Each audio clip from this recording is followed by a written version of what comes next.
200 employees stare at him in stunned silence. Just yesterday, these same people laughed at him in the hallway. Just yesterday, a manager called him the uneducated mop boy in front of everyone. But today, the company's owner is standing beside him, holding a microphone with shaking hands. This man, the owner says, his voice cracking, owns more of this company than I do. He has the documents to prove it. And he has known the truth for 11 years, while all of you mocked him. Someone drops a coffee cup. It shatters on the marble floor. Nobody moves to clean it up. The cleaner, the man they called nothing, the man they looked past every single day, simply stands there, calm as still water, while the people who humiliated him realize, in one terrifying moment, exactly who he really is. How did a simple cleaner end up holding the fate of an entire company in his hands? Where did this quiet man come from? And why did he choose silence for 11 long years, when he could have exposed the truth at any moment? But to understand how we got here, we must go back to the beginning. If powerful stories like this move you, please hit subscribe. And tell us where you're watching from. I love seeing our global family in the comments. Alright, back to how this nightmare began. Long before the tall glass buildings and the roaring generators of Lagos, there was a small town called Ogbomosho, in Oyo State, where the red earth roads wound between compound houses and the smell of roasting corn drifted through the evening air. This is where Daniel Adeyemi was born. His father, Chief Emmanuel Adeyemi, was known throughout the town and eventually throughout the whole region as a man of vision.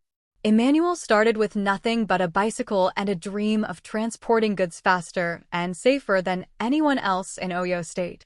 Slowly, painfully, with sweat soaking through his shirt under the afternoon sun, he built a small transport business. "Son," Emmanuel would tell young Daniel, sitting him on his knee beneath the mango tree in their compound, "a man's name is worth more than his money. Money can be stolen. But if your name is built on honesty, no one can ever take it from you." Daniel never forgot those words. By the time Daniel was 10 years old, his father's small transport company had grown into something remarkable, a logistics business with trucks moving goods between Lagos, Ibadan, and Abuja. Emmanuel had taken on a business partner, a clever, well-dressed man named Kingsley Okafor, who brought money and city connections that Emmanuel, a humble man from Ogbomosho, did not have. Kingsley understands the paperwork, the banks, the big Lagos people, Emmanuel told his wife one evening. "Together, we will build something that outlives us both." He had no idea how true and how tragic those words would become. The company grew fast. Too fast, some elders in the village whispered. When two men build a house together, old Baba Ayo, the village storyteller, used to say, one of them will eventually want the whole house for himself. That is the nature of men, not just business. Nobody listened to Baba Ayo. Not then. Daniel grew up watching his father work tirelessly, watching him treat every driver, every loader, every cleaner in the growing company with deep respect. "Never look down on any man's labor," his father often said. "The floor you walk on was cleaned by someone's hands. Respect those hands." Daniel was 16 years old, studying hard in secondary school, dreaming of becoming an engineer, when everything changed in a single terrible night. It happened on a Thursday in the rainy season. Thunder cracked over Ogbomosho like the sky itself was angry. Chief Emmanuel Adeyemi collapsed suddenly at his office in Lagos. A heart attack, the doctors said. By the time Daniel's mother received the phone call, by the time the family made the long, weeping journey from Ogbomosho to the Lagos hospital, Emmanuel was already gone. Daniel remembered very little of the funeral. He remembered his mother's hands trembling as she held his own. He remembered the sound of women wailing under the canopy tent, the smell of jollof rice nobody had the heart to eat, and the long line of people who came to pay respects, including Kingsley Okafor, dressed in an expensive black agbada. His face arranged into careful sorrow. "Do not worry, Mama Daniel," Kingsley told Daniel's mother, gripping her hands. "Emmanuel was my brother. I will make sure his family is taken care of. I will make sure his son wants for nothing." Daniel, 16 years old and drowning in grief, believed him. It took less than 8 months for the truth to surface, and by then, it was too late. Kingsley Okafor presented documents to the company's lawyers claiming that Emmanuel had signed over his shares just weeks before his death, supposedly to simplify the business in case anything happened to him. Daniel's mother, exhausted by grief and unfamiliar with the complicated language of corporate law, had no strength left to fight a battle she didn't understand against a man with expensive lawyers and powerful friends. Within a year, the company's signboard changed. Adeyemi Okafor Logistics quietly became Okafor Holdings. Then, a few years later, it became something even grander, Adeyemi Holdings, a cruel twist, using the family name as a hollow trophy while the actual Adeyemi family was pushed into poverty. Daniel's mother worked as a seamstress to keep her son in school. She never remarried. She never stopped believing quietly in her heart that justice would one day arrive. Before she passed away, when Daniel was 23, she called him to her bedside. Her voice was weak, but her eyes were fierce. "Daniel," she whispered, "your father built that company with his hands and his honesty. Kingsley stole it with lies. But listen to me carefully, my son. Do not fight him with anger. Anger burns hot and dies quickly, like dry grass in the harmattan wind. Fight him with proof. Proof burns slow, like the coal beneath the ashes. It waits. And when the moment is right, it consumes everything." Those were among her last words to him. Daniel buried his mother beside his father in Ogbomosho, under the same old mango tree where he used to sit on his father's knee. And in that quiet moment, standing between two graves, Daniel made a decision that would define the next 11 years of his life. He would get that company back. Not through shouting. Not through lawyers he couldn't afford, against a man with unlimited money. He would get it back through patience, through proof, and through a plan so quiet that no one, not even Kingsley Okafor himself, would see it coming. 3 years later, a quiet, humble man named Daniel walked into the Human Resources office of Adeyemi Holdings, now a towering glass building in the heart of Lagos, and applied for a position as a cleaner. The HR officer barely looked up from her desk. "You have a certificate?" "Yes, Ma," Daniel said politely, sliding forward a basic diploma. "Salary is small," she warned, still not looking at him properly. "That is fine, Ma," Daniel said, his voice calm. "I only need honest work." She had no idea nobody in that building would know for 11 long years that the quiet man standing before her, filling out a cleaning application, was the true son of the man whose vision had built the very floor she was sitting on. Daniel started work the following Monday. His days began at 5 a.m., long before the sun woke up over Lagos traffic. He mopped floors, emptied bins, cleaned windows on the 40th floor with the wind howling outside the glass. He worked in silence, greeted everyone politely, and asked for nothing. But behind that silence, Daniel was working a second job, a secret job. He spent his lunch breaks in the old records room, a dusty, forgotten space in the basement that nobody else bothered to visit. There, buried under years of ignored paperwork, he found fragments of the past, old shipping manifests bearing his father's original signature style, early company photographs showing his father and Kingsley shaking hands as equal partners, and internal memos that just hinted, at inconsistencies in the ownership transfer documents. He tracked down his father's old secretary, a gentle woman named Mrs. Patience Obi, now retired and living quietly in Ibadan.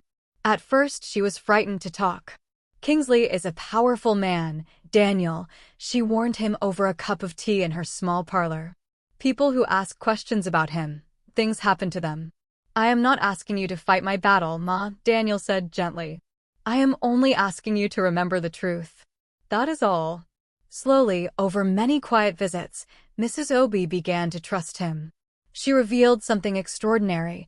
She had kept a personal diary from those final weeks before Emmanuel's death, writing down conversations she'd overheard, including one where Kingsley discussed protecting the company if anything happened to his partner.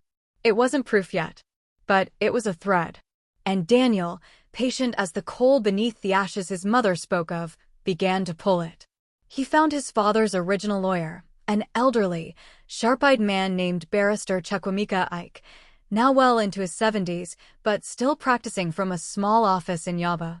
When Daniel showed him Mrs. Obi's diary and the old company photographs, the old lawyer's eyes lit up with something between anger and hope. "I always suspected," Barrister Ike admitted, shaking his head slowly. "Your father came to me once, just weeks before he died, worried about something with Kingsley. He said he wanted to update his will to protect his shares properly. He never got the chance to finish the paperwork before he passed." "Do you still have any of it?" Daniel asked, his heart pounding. The old lawyer smiled, a slow, knowing smile. "Young man, I have kept every document I have ever touched in 50 years of practice. Come, let us go and look." While Daniel quietly built his case outside of work, inside the office, life was not kind to him. His coworkers mocked him daily. A young accountant named Ifeoma often complained loudly whenever Daniel's cart blocked the hallway. "This one, always in the way. Did they not teach you common sense in the village you came from?" A manager named Tund Bassi was even crueler. He enjoyed making jokes about Daniel in front of others. "See this one," he would laugh, gesturing at Daniel while addressing new interns. "If you don't study hard, this will be your life. Mopping floors for people smarter than you." The insults cut deep, but Daniel never let them show on his face. He remembered a proverb his father used to say, "The river that forgets its source will soon dry up." He knew exactly where he came from, and he knew exactly where he was going. Their laughter could not change that truth. Only one person in the building treated Daniel with real kindness, a young receptionist named Blessing, who had grown up poor in Ajagunal and understood, more than most, what it felt like to be looked down upon. "Good morning, Daniel," she would greet him warmly every single day, unlike everyone else who walked past him like he was invisible. Once, when Daniel had a terrible cough during the rainy season, Blessing brought him a thermos of hot ginger tea from home. "You didn't have to do that," Daniel said, genuinely moved. "Everybody deserves kindness," Blessing replied simply. "It costs me nothing to be kind." Daniel never forgot her words. He tucked them away in his heart like a treasure, promising himself that if the day ever came when fortune changed, he would remember exactly who had shown him warmth and exactly who had shown him cruelty. For 11 years, Daniel worked and waited, gathering proof piece by piece, year by year, like a farmer patiently planting seeds he knew would take many seasons to bear fruit. He found the true, original shareholder agreement, locked away in Barrister Ike's old safety deposit box, the document Kingsley believed had been destroyed forever. He found a handwriting expert willing to compare Kingsley's forged transfer documents against Emmanuel's genuine signature, proving without doubt that the transfer papers had been falsified. And finally, he convinced Mrs. Patience Obi to give a full, sworn statement about what she had witnessed all those years ago. Then, on a humid Tuesday evening, Barrister Ike called Daniel with news that made his hands shake.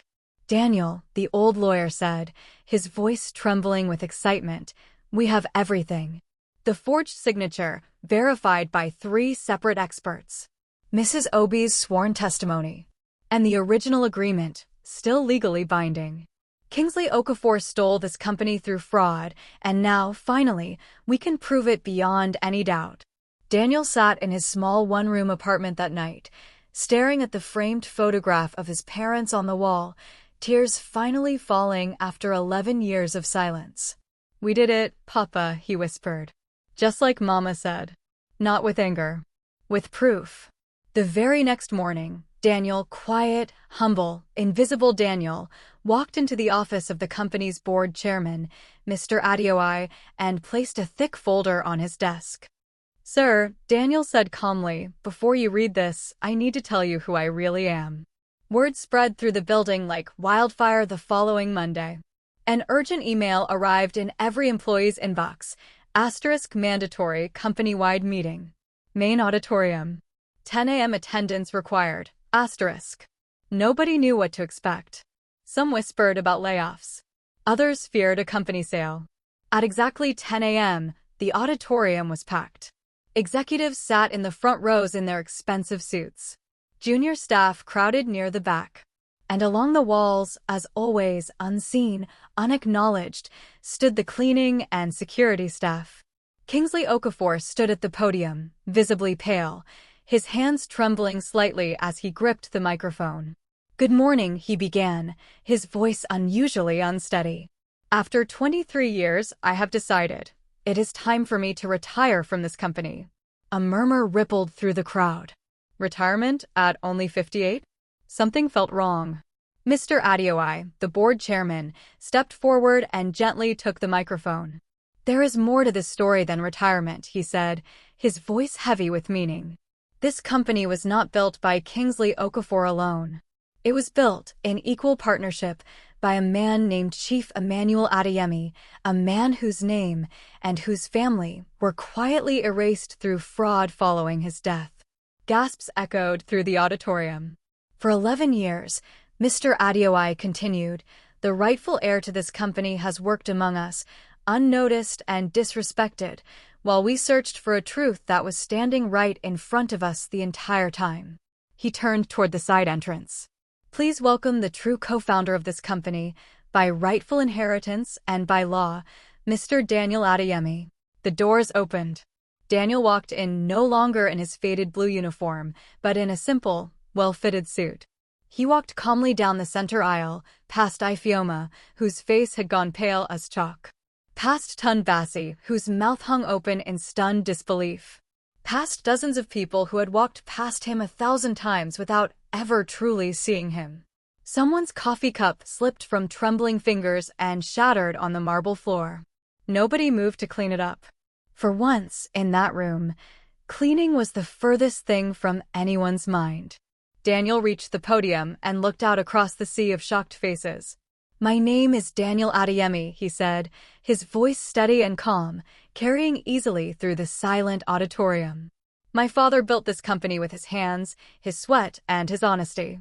For 11 years, I cleaned these very floors, not because I had no other choice, but because I needed to be close enough to find the truth and patient enough to prove it." He paused, letting his words settle over the room like dust after a long harmattan wind. "I want you all to know something important. I never hated any of you, even those who mocked me. My mother taught me that anger burns fast and dies quickly, but proof, like coal beneath the ashes, waits patiently until the moment is right. I chose silence, not because I was weak, but because I was protecting something greater than my own pride." In the weeks that followed, Kingsley Okafor was formally removed from the company and faced serious legal consequences for fraud. His once celebrated reputation collapsed entirely, becoming a quiet warning whispered in Lagos business circles for years afterward. Daniel, now confirmed as the company's rightful majority owner, was asked by the board to step in as interim leader. Some employees faced real consequences. Tun Bassi, whose cruelty had been witnessed by dozens over the years, and who was later found to have falsified expense reports under Kingsley's old leadership, was dismissed, not out of revenge, but because his own dishonesty spoke for itself once properly investigated. Ifeoma, trembling, came to Daniel's office expecting to be fired. "I was cruel to you," she admitted, unable to meet his eyes. "I have no excuse." Daniel studied her quietly for a long moment. "Why were you cruel?" She hesitated, then answered honestly.